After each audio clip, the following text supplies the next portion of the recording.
Quatre chanteurs ont couru les uns vers les autres, leurs armes ont éclaboussé l'air de lueurs et d'instruments.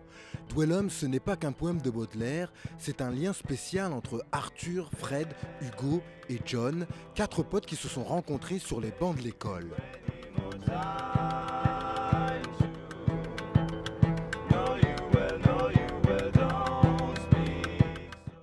On sent qu'on est vraiment dans une charnière justement où on n'aspire plus à devenir comme tel ou tel groupe et où on construit vraiment nous-mêmes notre son en fait.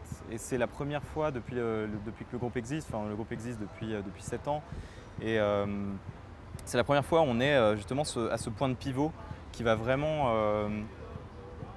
donner aux gens l'ADN de Dwellum et ce qu'est Dwellum.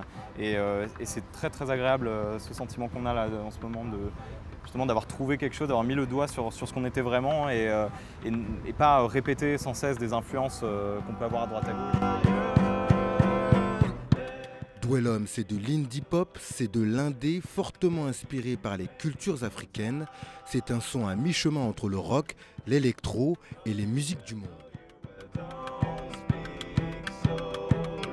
On écoute énormément en ce moment un type qui s'appelle Toumani Diabaté qui joue avec son fils, un Malien.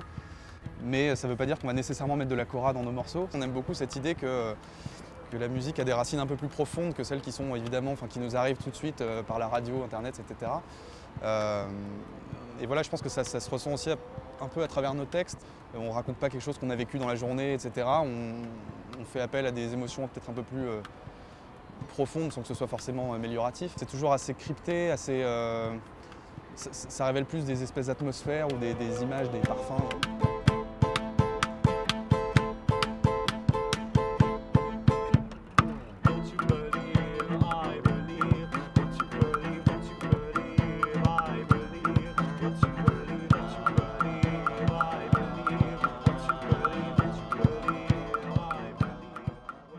Roulez-y sans remords, Dwellum c'est à découvrir avec leur maxi-single Drift et prochainement avec leur single Conakry.